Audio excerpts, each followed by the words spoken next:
Dostlar selamlar. Teos Marina'dayız ve sizi bugün iki güzel insanın yanına götürüyoruz. Onların öyküsünü dinleyeceğiz. Aynı zamanda da çok merak edilen Rota 660 teknelerini bugün tanımış olacağız. Teos Marina'dayız, köprünün üzerindeyiz. Bu güzel manzara hemen arkanıza döndüğünüzde burası bildiğiniz Rota 660 mahallesi gibi. Hemen Baba Şener teknesine gidiyoruz ve Hakan abi ve Aylin ablanın yanına gidiyoruz. Hadi.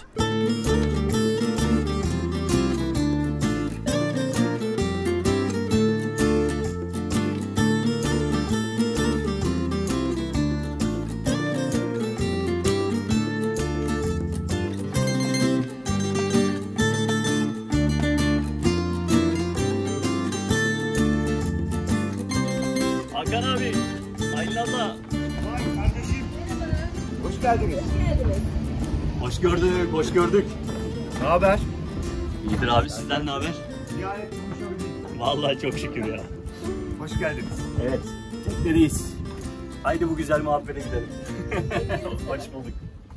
Dostlar, her yerdenizden hepinize selamlar.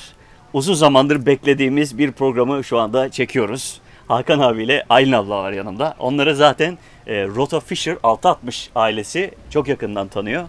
Biz de uzun zamandır dediğim tam bir yıldır bu çekimi yapmak istiyorduk. Ve bugün Teos Marina'da bir aradayız. Bizim için çok heyecanlı bir çekim. Abi programa hoş geldiniz. Biz de bu güzel teknenize hoş geldik. Hoş geldiniz. Siz de hoş geldiniz. Vallahi süper buluşma oldu. Evet. Biraz zor oldu ama inşallah güzel olacak. Harika oldu. Harika oldu. Evet. Çok güzel bir hava. İzmir'deyiz. Ve Evet. Ekim ayındayız. Ekim ayının artık son çeyreğine girdik diyelim. Ama çok güzel bir hava var. Şimdi bugün Rota Fisher'da 660'tan bahsedeceğiz. O 660'ı tabii ki tanıyacağız. Ki en yetkili ağızlardan bir tanesinden tanıyacağız. Estağfurullah. Estağfurullah. Kullanıyoruz. Severek kullanıyoruz. Evet, kullanıyorsunuz. Dilimiz döndüğünce anlatmaya çalışacağız tabii. Bu tekneyi almak isteyenler de, bu tekne sahibi olanlar da sizi yakından tanıyorlar. Ama neden sizi yakından tanıyorlar? Hem bunları dinleyelim hem de sizi her yer deniz dostları biraz tanısın abi. Hakan ben. 47 yaşındayım. Önce onu söyleyeyim. Hanımların yaşı söylenmez ama yani bir ipucu verebilirim. Bir yaş küçük benden. Aylin Hanım. Bizim dostlarımız Ayloş diye hitap eder ona. Benim gibi aynen. Rota 660 Fisher'i biz şartlar öyle gelişti. Aslında yelkenciyiz ikimiz de. Rota 660 Fisher'i başımızdan geçen bazı olaylardan dolayı yelkenden vazgeçip rota aldık. Çok da iyi yapmışız. 5 yıldır değil mi Aylin? 5 yıl oldu. 5 yıldır severek kullanıyoruz. Bir yardımlaşma yani dayanışma grubumuz var. Facebook sayfamız var. Rota 660 Fisher isminde. 11.000 üyemiz var. Bunların 200 civarı tekne sahibi. Kalan 11.000 kişi de almak isteyen arkadaşlarımız. Orada yardımlaşıyoruz. Teknelerimizi geliştiriyoruz. Daha keyifli seyirler yapmak için organizasyonlar yapıyoruz. Bir araya geliyoruz. Çok mutluyuz. Yani bizim hatta bir sloganımız var. Rota candır diye. Bu artık Türkiye'de bilmeyen yok bunu. Rota tekneleri de yani ben şöyle benzetiyorum. Şahin gibi, Türkiye'nin denizlerin şahini gibi çok seveni var. Gerçekten mutlu eden bir tekne. İşte görüyorsunuz şu havuzlukta 45 fit bir yelkenlinin havuzluğundan büyük bir havuzluğu var. Burada 8 kişi rahatlıkla yemek yiyebiliyoruz. İşte yani küçük imkanlar ama işte bir göz ocağımız, suyumuz, lavabomuz, tuvaletimiz, güneş enerjimiz. Zaten minimalist hayatı benimsemeyen insanlara göre değil deniz. Bunu kabul ederek denize çıktık. Ve birçok büyük tekneden daha fazla bize konfor sağladığını bunu keşfettik. Ayrılamıyoruz teknemizden. Yani aslında yine yelkenli almak istiyoruz ama o kadar çok güzel günler geçirdik ki hala da bizi tatmin ettiği için ayrılamıyoruz artık teknemizden. Harika ya. Harika. Şimdi siz ama çok güzel bir öykünüz var sizin. Çünkü siz cuma günü işlerinizden çıktıktan sonra koştur tekneye geliyorsunuz. Aylin ablanın dediği gibi koştur tekneye geliyorlar dostlar. Ve tekneye geldikten sonra cuma akşamı buradasınız. Cumartesi akşamı buradasınız. Pazar günü de buradasınız. Evet. Pazar akşamı burada yatıp pazartesi günü işlerinize tekrardan burada gidiyorsunuz. Denizimize giriyoruz öyle. Evet, bu her hafta sonu böyle gidiyor. Tabii. Aslında size yarı zamanlı teknede yaşıyor diyebiliriz. Tabii. Kesinlikle. Ve 661 teknede yarı zamanlı yaşıyorsunuz. Bu tekneyi bilmeyen dostlar için yakından tanıtacağız. Bunun tekrardan altını çiziyorum. İçeride bir yatağınız var. Küçük bir tuvaletiniz var. Onun dışında mutfağınız dışarıda. Burada brandalarınız var. Evet. Şimdi bize birazcık bu hem iş hayatında çalışan dostlar için nasıl oluyor? Bu kaçamak tabii ki şimdi İzmir'e yakın bir lokasyondayız. Yaklaşık merkeze 60-65 kilometre uzaklıkta bir Evet. marinadayız. Bu da bir artı. Tabii Ama- çok büyük bir artı. Ama hafta içi çalışıp hafta sonunu denizde değerlendiren bir çift olarak bize neler söylersiniz? Biraz işin bu tarafını dinleyelim abi sizden. Valla o tarafını Aylin Hanım anlatsın. Çünkü inanın benden daha düşkün. Bazen ben mesela cuma günü yorgun olduğumda cumartesi sabah mı gidelim diyorum. Aylin benden çok daha istekli. Çok şanslıyım o konuda. Zaten kadınlarımız, eşlerimiz bu hayatı sevmezse, ki sevmeyen arkadaşlarımız var. Deniz hayatını sevmeyen arkadaşlarımız var. Onlar bir eksik kalıyorlar. Yani bizim kadar mutlu olamıyorlar. O yüzden Aylin anlatsın. Yani bu senenin, bu yazın nasıl geçtiğini Aylin anlatsa daha doğru olur bence. Merhabalar. Merhaba efendim. Şimdi daha önceden teknemiz İnciraltı'ndaydı. Buraya taşındıktan sonra bu yazı biz dolu dolu geçirdik. Dediğiniz gibi neredeyse yarı zamanlı burada yaşar gibi olduk. Ve buraya gelmeye başladıktan sonra şunu fark ettik. Evden daha fazla biz burada yaşıyoruz. Perşembeden hazırlıklarımız başlıyor. Cuma en son işe gidiyoruz. Bazen hafta içi yani bir gece evimizde kalıyoruz. Yine özlüyoruz. İşte salı veya çarşamba günü geliyoruz. Akşam gelip denizimize girip sabahleyin yeniden işe gidiyoruz. Yani hafta içi de geldiğimiz zamanlar çok oluyor. Ama büyük ihtimal Aylin abla biraz daha çekiştiriyor değil mi? Hadi Aylin gidelim zaten öyle yani. Ben hep söylerim, millet çocuğunu denizden toplamaya çalışır. Ben Aylin'i toplamaya çalışıyorum. Çok seviyor yani, gerçekten çok seviyor. Bu kadar yani çevremde hiçbir insanda görmedim bu kadar deniz sevgisini. Ne güzel maşallah. Denizi çok seviyorum. Teknede yaşamayı çok seviyorum. Benim için bu tekneyle denize açılmak hayatımda muhteşem bir kaçış kapısı oldu. Kaçış derken hayatıma büyük ölçüde yenilik katan, yeni bir hayat katan bir konforu var. Yani gerçekten denizde olduğum zamanlarda ömrümün uzadığını, manevi yönden beni zaten çok tatmin ettiğini, ruhumun doyduğunu falan hissediyorum. O mutluluk ömrüme ömür katıyor ve daha sağlıklı hissediyorum kendimi. Hem ruhen hem bedenen. Bu pandemi döneminde de zaten teknede oluşumuz bizim kendimizi... Çok büyük bir avantaj hakikaten. Evet, kaçış anlamında hastanede çalıştığımız için üzerimizdeki mikroplardan arınıyormuşuz. Üstüne de O duyguyu yaşatıyor evet, yani. güzel böyle mutluluk hormonları katıyormuşuz. Yani tedavi oluyoruz. Buraya geliyoruz, kendimizi tedavi oluyormuşuz gibi hissediyoruz. Bir de şöyle bir şey var. Bizim yani iş hayatı, biz ikimiz de devlet memuruyuz gerçi. Bu açıdan da şanslı olduğumuz noktalar var. Mesaimiz 4'te bitiyor. Yani biz saat 5'te, 5.30'da denize giriyor olabiliyoruz. Ama sonuçta karasal yaşamda tabii birçok hırslar var. İşte kariyer hırsları, yaşadığımız ortamda bizde olmasa bile çevremizde böyle bir elektrik var. İşte para hırsları, kariyer hırsları, birçok hırs var. Denizde bunların hiçbirisi yok. Yani denizde hiçbir makam, mevki, yani biz birçok tekne, farklı iş grubundan yan yana geliriz, birbirimize yiyecek ikram ederiz, sohbet ederiz, birbirimizin teknesine gideriz, bir şeyler içeriz, tanışırız, dost oluruz. İnanır mısınız? Karadaki arkadaşlarımızla hemen hemen yani hiçbir dargınlığımız yok ama denizci dostlarımız tamamen çok artık fazla hayatımızı kapladı. Karadaki arkadaşlarımızla çok görüşemez olduk. Denizci dostlarımızla görüşmekten daha çok keyif alır pozisyona geldik. Çünkü aynı dilden konuşuyoruz. O karanın hırslarından uzaklaşıyoruz. Paylaştığın çok daha fazla şey var. Yani denizci bir arkadaşın sana bir şey söylüyorsa onun gönülden söylediğini hissediyorsun. Çünkü denizde o hırslar yok. Bu çok büyük bir avantaj. Yani biz bu ucuz maliyetli bir tekneyle bu hayatı sürmemiz büyük bir şans bizim için. Kesinlikle öyle. Ve aynı zamanda dostlar kendileri bir sağlık çalışanı. O yüzden alkışlıyoruz. Buraya bir alkış gönderiyoruz. Teşekkür ederiz. Neden rota diyeceğim? Çünkü aslında sen denizden uzak biri değilsin. Yani küçük bir teknen var ve onunla balığa gidiyorsun, geliyorsun İnciraltı tarafında. Sonra yelkenle almak istiyorsun ve rota 660 ile buluşuyorsun. 5 yıldır da bu güzel teknenin üzerindesin. Evet. Neden 660? Şimdi ben bu tekneyi aslında, teknemin ismi Baba Şener. Rahmetli babamın ismi. Ben babama düşünüyordum bu tekneyi. Kaş'ta tam da bir yelkenliye kapora ödediğim bir dönemde bir başımızdan bir trafik kazası geçti. Ciddi bir kaza geçti. Geçmiş olsun. Zor zamanlar geçirdik. Yani 1,5 yıla yakın işe gitmedik. İşte annem, babam ve Aylin bayağı solunum cihazına bağlı kaldılar. Babam zaten 13. gün vefat etti. Ben normalde ona bir yazlık baktığımız gün olmuştu bu kaza ve ona düşünüyordum bu tekneyi. Annemle çıkarlar, 2 balık tutarlar, işte hoş vakit geçirirler diye.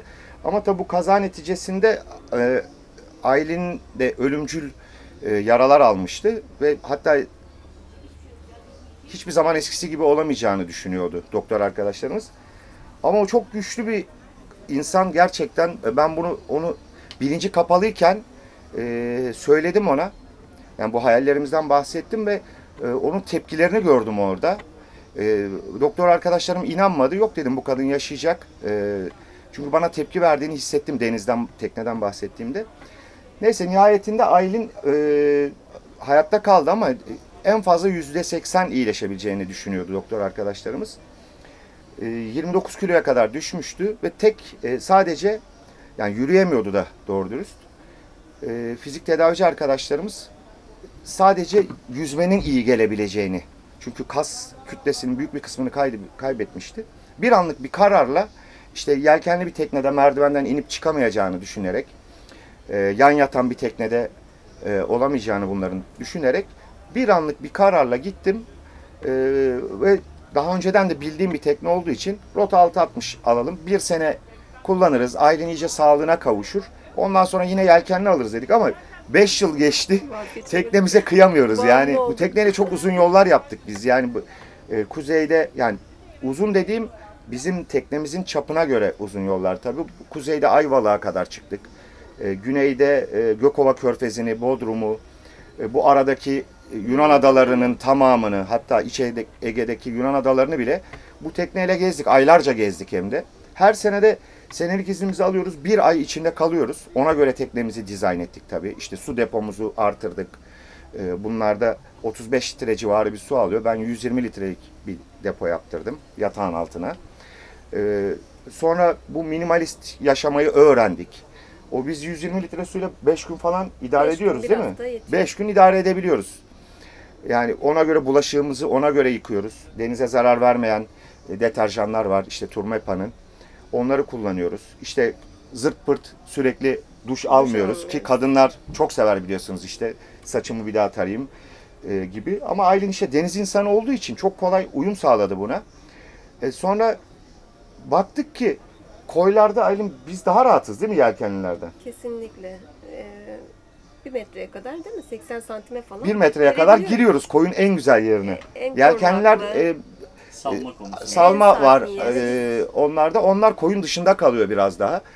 Biz en kıyı noktalara, en rüzgar altı yerlere girip kıştan kara bağlanıp en keyifli anları geçiyoruz. Hatta çok tekneden yüzerek gelen, işte biz çünkü rotacılar her yerde işte sosyal olduğumuz için, birbirimizle görüştüğümüz için 5, 6, 8 tekne olduğumuz oluyor. Kıştan kara bağlanıyoruz. Diğer teknelerden yüzerek gelip bize katılmak isteyenler, tanışmak isteyenler, işte bu güzelliğin farkına varan çok insan oluyor. Şimdi günümüzde tabii marina fiyatları da malum bu metrekare üzerinden fiyatlandırılıyor. Şimdi ben 35-40 fit bir yelkenle alırsam çalışırken, yani yine senede 1 ay tatil yapabileceğim. Bununla da yapabiliyorum onu. Ama bu tekne için ödediğim bedenin aşağı yukarı 2,5 katını gibi bir ücret ödemek zorunda kalacağım. Bakım masrafları ona keza. O yüzden baktık ki yani bu mantıklı olan, biz bu emeklilik olana kadar yılda 1 ay için 1 ay için değmez. Zaten bunu denizci büyük abilerimiz de hep bunu söylüyor. Yani senede 2 ay sürekli üstünde kalamıyorsan kiralama yöntemi yelkenli de çok daha mantıklı. Diğer bakım paraları, marina kirası, işte sigortası gibi masraflarını düşündüğünüzde buna ihtiyacımız olmadığını düşündük. Çok da gerçekten keyifliyiz. Çok iyi fiyatlar da biçen insanlar da oldu teknemize ama biz kıyamıyoruz. Yani çok seviyoruz teknemizi. Ben arabamı yani benden isteyin veririm. Parçalayın, hiç önemli değil ama teknem asla yani böyle bir şey düşünemem. Bakalım nereye kadar gidecek. İnşallah emeklilik, EYT'liyiz bu arada. Emeklilik çıkarsa onu bekliyoruz. Tabii yelkenli alıp biz de uzak yollara gitmeyi istiyoruz. Vallahi her şey gönlünüzce olsun. Öncelikle İnşallah, hepimiz. Allah bir daha göstermesin. Amin. Büyük Amin. geçmiş olsun kazadan dolayı. Sağ olun. Şimdi Aylin abla, Herkese nasip etsin. amin, amin diyorum. Şimdi dostlar, bakın bu kadar bir teknedeyiz. Şimdi rota havuzluk bakımından oldukça geniş. Ferah. Burada 8 kişi çok rahat yemek yediklerini söylüyor Hakan abiler. Evet. Şimdi dostlar, minimal bir hayat dediniz. Evet. Şimdi Aylin ablayla Hakan abi bir hayal ediyoruz şurada, tamam mı? Burada geldiler, bu havuzluk oldukça geniş. 8 kişi bu havuzlukta yemek yediğinizi Evet, söylüyor. çok rahatlıkla yiyoruz. Lavabonuz burada, ocağınız burada. Yani burada yemeğinizi yapıyorsunuz, bulaşığınızı burada yıkıyorsunuz Evet. ve gelen misafirlere de başka odaya gitmeye gerek kalmadan Evet, hızlıdan direkt burada ikram servis ediyoruz. yapıyorsunuz. Evet. Aynen Değil mi? öyle. Ya da size yardım eden misafirler olursa da Tabii tabii ki tabii. bu alanda yaşıyorsunuz. Hemen bir yere gitmek istediniz, tekrar dönüyorsunuz. Tabii tabii. Sizin kaptan köşkünüzde 2 adım evimiz var. hemen 2 adım yanınızda. Burada yatıyorsunuz. Evet.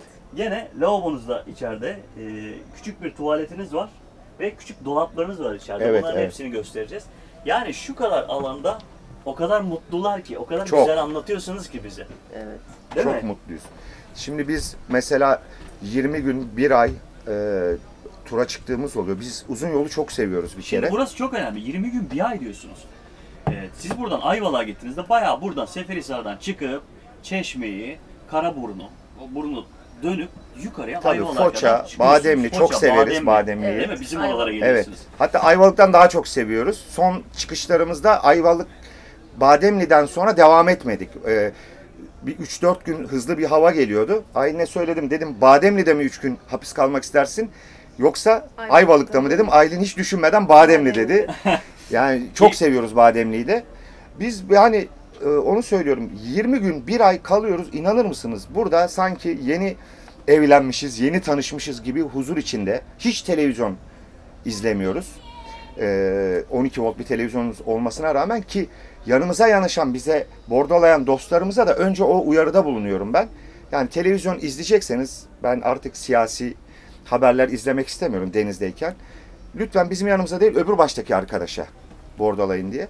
Bu teknenin içinde hakikaten çok keyifli anlar geçiriyoruz. Karı koca çok huzurlu zamanlar geçiyoruz. Ne zamana kadar? Karaya çıkıp şu arabaya bindiğimiz andan itibaren 2 gün kavga ediyoruz. 2 gün, öyle değil mi Aylin? Yani bu bir kara tutması oluyor zaten. 30 gün hiç birbirimizi kırmıyoruz. Birbirimize karşı son derece naziyiz. Ondan sonra çok güzel yardımlaşmamız var. Ama karaya çıktığımız anda, arabaya bindiğimiz andan itibaren Tartışma gerilimler başlıyor, başlıyor. O zaman hanımlar, beyler, eşinizle kavga mı ediyorsunuz? Tekne bir alın. tekne alın. Aynen öyle. Ya zaten bir kara tutması oluyor. Bu Değil denge mi? kristalleri oynamaya, Evet. harekete alıştığı için ilk 2 gün zaten bir uyku meyli oluyor. Özellikle küçük alanlara girdiniz. Mesela duş Tabii. aldığınızda. Tabii o küçük alanlara düştüğüm girdiğinizde falan çok oldu duşta. Daha çok sallanma Tabii. oluyor değil mi karada? Tabii. Sonra yani daha şurada arabaya biniyorsunuz, şuradan daha 20 metre gitmeden biri korna çalıyor. Zaten yavaş giden bir araca beyniniz artık uyum sağlamış, ruhunuz dinginleşmiş. Birden bir kaosun içine giriyorsun. Bütün uyaranlar birden saldırıya geçiyor. Yani biz 2 gün o koca evin içine sığamıyoruz. Şu küçücük tekneye sığıyoruz. Evin içine sığamıyoruz. Birbirimizden kaçıyoruz yani o derece. Yani bunu çok samimi söylüyorum. 2 gün çok huzursuz geçiyor bizim için. Hemen gelmeyi, dönmeyi istiyoruz. Bir de bu teknede küçücük alanda gerçekten hiç sıkılmadan günlerimizi dolu dolu geçiriyoruz. Hatta Yetmiyor. gün 24 saat yetmiyor yetmiyor bize. bize. O Yani kadar. sıkılmıyor musun diyen arkadaşlar oluyor. Yani bir sürü kitap bir şeyler getiriyorum. çıkıyor. Çoğu zaman onları okumaya vaktim olmuyor. başlıyoruz, ona bile devam edemiyoruz çünkü işimiz bitmiyor teknenin Bitmiyor içinde. küçücük teknede. Ve keyifle yapıyorsun ama evdeki gibi değil. Yani mesela biz geçenlerde Nergis Koyu'na gittik. 2-3 gün orada kaldık. O zaman ben işte bunları zımparaladım. Tamiratlarını yaptım. İşte Ufak tefek şeyler. ya illa bir işler çıkıyor mutlaka. Sende çıkmasa yan teknede bir şey çıkıyor. Abi ya benim motorda şöyle bir şey var. Hemen giriyoruz, yardımlaşıyoruz. Bir problemini çözüyoruz. Ya gün yetmiyor bize. 48 saat olsa ancak yetecek yani. Ancak. Allah harika. Peki Aylin abla, sen burada bir gününü bize anlatsan. Mesela perdelerini nasıl asıyorsun? Yani bunları nasıl yapıyorsun? Evini nasıl süpürüyorsun? Nasıl temizliyorsun? Hani buradaki kolaylıkların neler gerçekten? Buradaki alan ufak olduğu için yapacağın iş de ona nazaran aynı şekilde daha az. Yani bir ortalığı sileyim süpüreyim dediğin zaman hemen minderlerin üzerine bir tane ıslak bez alıp siliyorsun, kaldırıyorsun. Yerleri de aynı şekilde. Silmen maksimum 20 dakikanı falan alır. Yani O kadar. evin işi Zaten hep bitmiş oluyor. temiz. Peki burada bir öf durumu yok mu yani? Kesinlikle yok. Hani şundan da Keyifle, şikayet zevkle ettim, aman yapıyorsun. şuraya sığamadım durumu. Hiç öyle şeyler aklına gelmiyor. Zaten hani teknede olup denize açıldığın zaman tamamen sana böyle pozitif uyaranlar geliyor. Hiçbir şey Gerçekten seni rahatsız öyle yani. etmiyor. Şimdi Yani şu soru soruluyor. 661 tekne Her şey bir üzerindesiniz. keyif. Evet. İçeride Çok 2 kişilik iyi. bir yatağınız var. evet. 3 kişi yattığımız da oldu. Gayet rahat yattık. Evet yani barınma ihtiyacınızı, gece yatma ihtiyacınızı bu tekne karşılıyor. Evet. Evet. Küçük bir tuvaletiniz var. Evet. İhtiyacınızı karşılıyor. Tabii. Mutfağınız, lavabonuz olduğu içinde burada yeme içme ihtiyacınızı ve bulaşık ihtiyacınızı karşılıyor. İçeride buzdolabımız da var. Buzdolabınız var. Güneş panelleriyle akümüzü dolduruyoruz. Yani elektrik problemimiz yok. Tabii her şey denizde ölçüsünde yaşamak gerekiyor. Yani evdeki gibi zaten bir savurganlık söz konusu olamaz. İşte uzun tatilden sonra eve döndüğümüzde ben elektriği açtığım anda Aylin kapatıyor. İşte o suyu açıyor, ben kapatıyorum. O kadar uyum sağlıyoruz ki bu minimalist şartlara. Mesela tüketimimiz de çok daha az oluyor. Çünkü küçük 45 litre bir buzdolabımız var burada. Daha sonra gösteririz onları da. Yani böyle 3 tencere yemek yapayım. Onun birazını yiyeyim. Yarısını dolaba kaldırayım. Öyle bir lüksümüz yok. Yani makarna yapacaksan 2 kişilik yapıyorsun. Yani çünkü dolabında öyle bir yer yok. Ziyan etme olayı hiçbir zaman yok. Her şey ölçülü. Döndüğümüz zaman elimizdeki kullandığımız aslında veya ihtiyaç duyduğumuz diyeyim, ihtiyaç duyduğumuzu sandığımız birçok şeyi aslında ihtiyacımız olmadığını anlıyoruz. O kadar gereksiz şeyleri kendimize ihtiyaç belirlemişiz ki karada.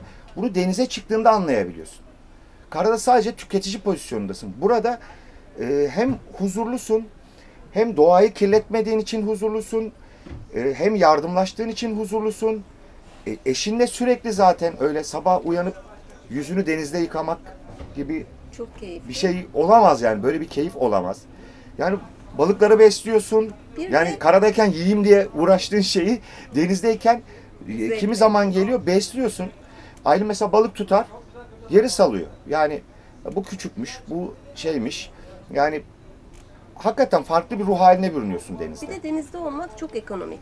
Denizde para harcamıyorsun. Para harcayan bir kaynak yok. Hiç yani en İlk ucuz. tekneye tatil. gelirken biraz alışveriş yapıyoruz. Malzemelerimizi taşıyoruz. Ondan sonra bir koya gittiğin zaman alışveriş yapacağın yer de yok. Oturacağın bir yer de yok. Dolayısıyla para harcayan bir kaynak olmadığı için teknede tatil, teknede yaşamak gerçekten çok ekonomik oluyor. Tabii ki biz de böyle hani kafeteryaların, restoranların olduğu koylara gidebiliyoruz. Fakat orada da çok nadir düzeyde gidip dışarıda yemek yiyoruz. Genelde teknede yemek yapıyoruz Şimdi ve Yunan adalarındayken teknede yemek falan yemeyi tercih ediyoruz. bazen tavernaya gidiyoruz. O da işte farklı bir yemek kültürü, farklı kültür. Başka insanlarla sosyalleşmek için. Çok da dostlarımız var zaten. O da yani 2 gün gitsek ki çok davet eden arkadaşlarımız oluyor. Yani biz bir Kokarı'ya girelim buradan. Kendi köyümüz gibi diyoruz artık oraya. İşte öyle değil mi Aylin? Yani Aynen. daha balıkçısı geliyor. Kaptanım hoş geldin. Tanıyorlar bizi, seviyorlar sağ olsunlar. Oradaki liman içindeki bütün işte kafeteryalarda, barlarda önünden geçemiyoruz. Kaptan Oralara hoş geldin. giderseniz Hakan abinin selamını söyleyin. Aynen. Zaten giden dostlarımıza hep öyle söylüyoruz. Hepsiyle de ilgileniyor. Tanıyorlar. Kıvanç da gittiğinde orada arkadaşlarımız ilgilendi onlarla da. İşte o bira ısmarlıyor, illa otur. Öbürü kılıç balığı koyuyor önümüze restoranda falan. Hepsi davet ediyor ama biz gerçekten teknede kendimiz bir şeyler pişirmekten acayip bir keyif alıyoruz. Yani karı koca. Ben balık pişiriyorum. Aylin salatayı yapıyor, mezelerimizi yapıyor yanına. Biz bundan keyif alıyoruz. Yani öbür türlü biz karada da restorana gidebiliriz çünkü. Yani denizdeki farklılık bu. Burada abi çok güzel bir mahalle yaratmışsınız bir kere. Evet, evet. Zaten seni şimdi 660, Rota 660'lar seni tanıyor. Şimdi Rota 660 diyoruz ama Rota 660 artık üretilmiyor. Neta 660 olarak Evet. bu kalıp tekneler üretiliyor. Bunun da altını çizeyim. Yine buna bu tekneye benzer Evet. birçok tekne de Arkadaşımız yavaş yavaş üreticisi üretilmeye başlıyor bu arada. Çünkü çok sevilen bir tekne. Onu da altını çizmiş olalım. Çok güzel bir mahalle yaratmışsınız. Buraya bir giriyorsunuz. Şu anda Teos Marina'dayız. Teos Marina'da bu köprünün kanal tarafına geldiğinizde, yani çarşı tarafına bakan tarafa doğru yürüdüğünüzde bir sürü rota 660 var burada. Evet. Bayağı mahalle gibisiniz burada. Tabii. Kendi yani komşularımızla öyle samimi değiliz biz. Yani birbirimize sadece selam veriyoruz. Ama burada yani hakikaten çok keyifli zamanlar geçiriyoruz. Tam bir aile ortamı. Zaten marinamız yaşanacak bir yer, keyifle yaşanabilecek bir yer.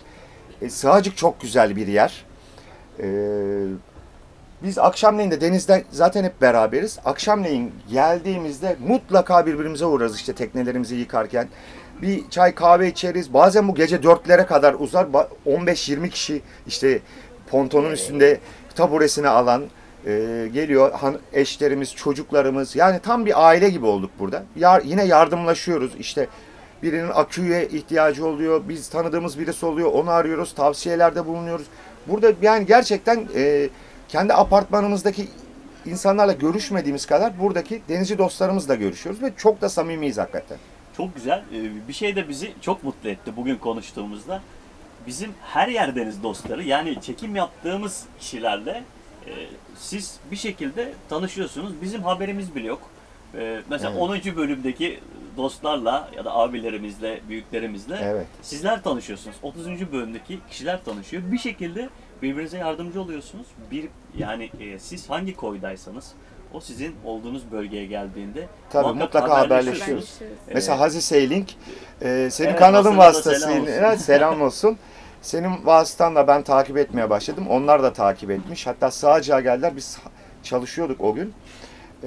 Bir gün daha kalsalar mesela o bana mesaj atmış. Ben ona mesaj attım. Normalde Bademli'de nereden tanışacağız? Senin kanalın vasıtasıyla öyle çok dostumuz oldu. O çok güzel. Yani Çok güzel, bizim evet. için mutluluk verici bir şey. Daim olsun. Nice İnşallah. bu denizciler kazansın. Evet. Sizin gibi dostlarla tanışsınlar. Evet. Siz başka bir koya gittiğinizde oradaki dostlarla tanışın. Her şeyi boş verin.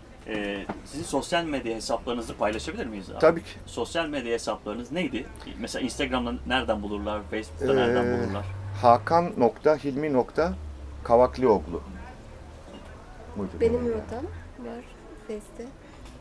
Ben takipteyim. Hemen buraya yazıyorum bir yere. Ben takipte olduğum için hiç önemli değil. Şimdi ben zamanında bir benim rotam diye bir sayfa, böyle kendi Face'te keyifli bir sayfa. Facebook'ta ama ilgilenemedim tabii onunla. Gittiğimiz yerlerden öyle bir 30 saniyelik, 1 dakikalık, 3 dakikalık video atmıştım ona. Orada mesela gittiğimiz yerlerle ilgili bir şeyler var.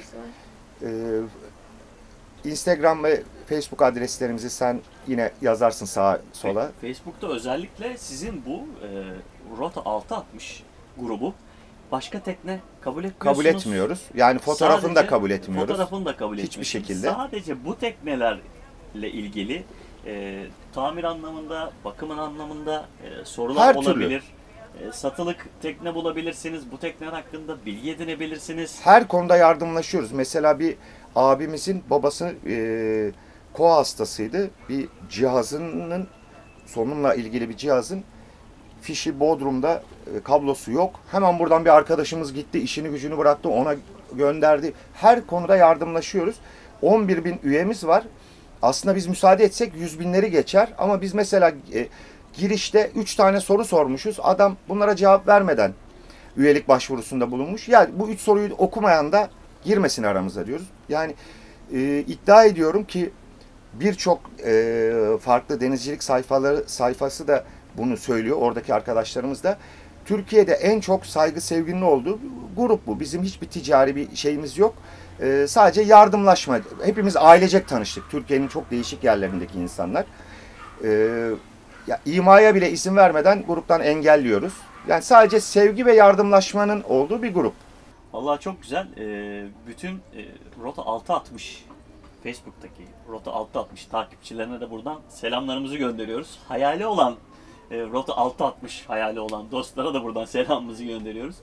Bu tekne olsun, başka tekne olsun. Umarım sizler de en kısa zamanda denizin üzerinde olursunuz. Ben bir düzeltme daha yapayım. Biz grubumuza sadece netayı alıyoruz. Hem rotacılara hem netacılara selam söyleyelim. Netacılara da selam çünkü söylüyoruz, o doğru. da aynen bu teknenin kalıbıyla devam etti. Sonra bazı değişiklikler yaptı iyi anlamda.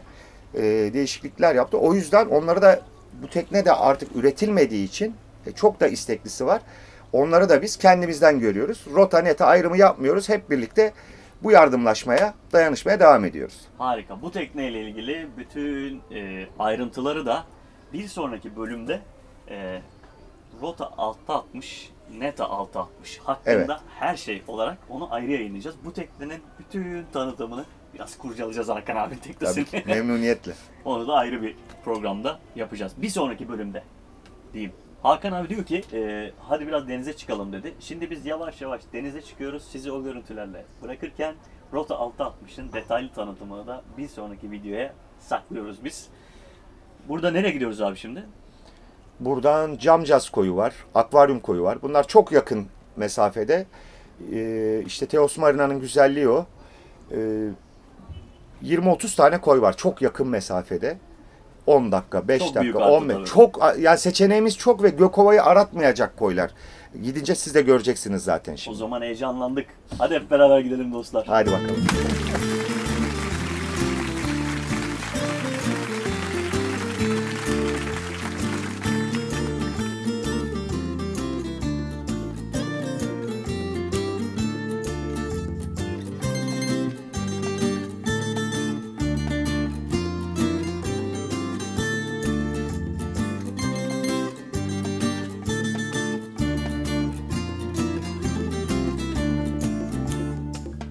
Dar alanda kısa paslaşmalar durumu var burada.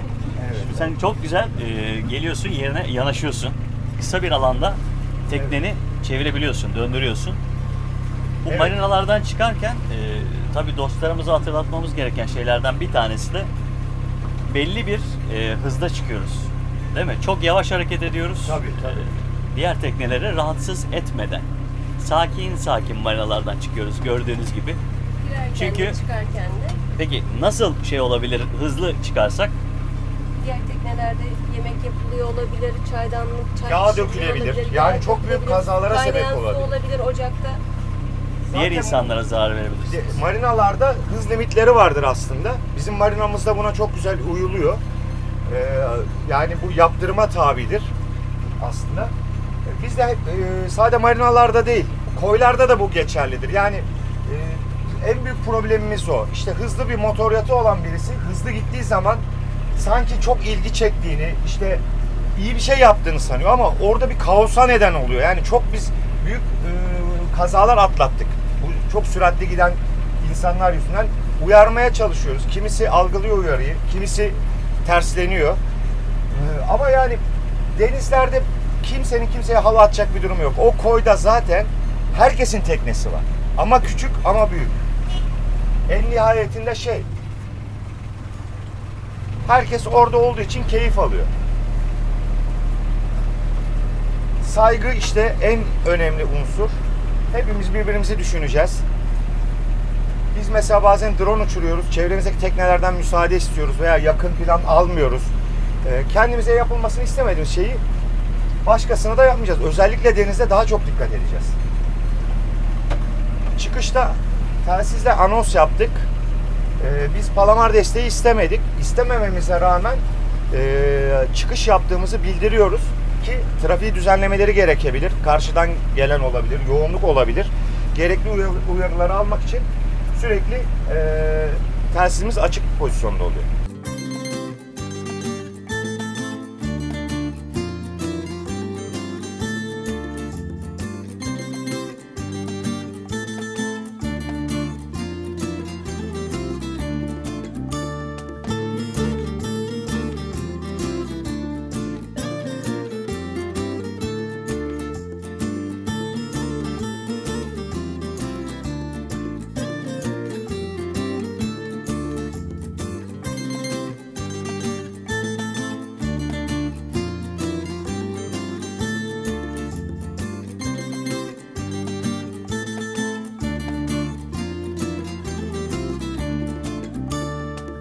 Hakan abi şimdi Teos Marina'dan çıktık. Ve Evet. Teos Marina'dan sonraki en yakın koya gidiyoruz şu anda. Yarım mil uzaklıkta dedin. Koyun ismi nedir? Camcaz koyu. Bu yarım mil uzakta. Hemen birkaç dakikada gelebildiğimiz bir koy. Biz bu Camcaz koyuna gelmeyi çok tercih etmiyoruz yaz sezonunda özellikle. Kışın geliyoruz ama sebebi de yakın koyların çok ziyaretçisi oluyor, kalabalık oluyor. Kalabalık bir şey değil, tur tekneleri işte çok müzik yapıyorlar. O yüzden biz nispeten daha uzak koyları tercih ediyoruz. Ya işte bir yarım saat, bir saat uzak dediğimde burada uzak bir yer yok Seferihisar'da. Teos Marina bu bakımdan çok avantajlı. İnternetin çekmediği yere mesela çok gelmek istemiyor arkadaşlar. Sosyal medyadan canlı yayın yapmayı sevdikleri için biz internetin çekmediği koyları tercih ediyoruz. Çok daha keyifli oluyor. Birkaç tekneye gidiyoruz, birkaç dostumuzla. Çok daha keyifli oluyor. Şimdi Camcaz'a gireceğiz. Biraz batı esiyor. O yüzden dalga çıkmış. Normalde burada kuzey rüzgarı hakimdir. Ve kuzeye kapalı onlarca koyu var. Görelim orayı da çıkalım tekrardan.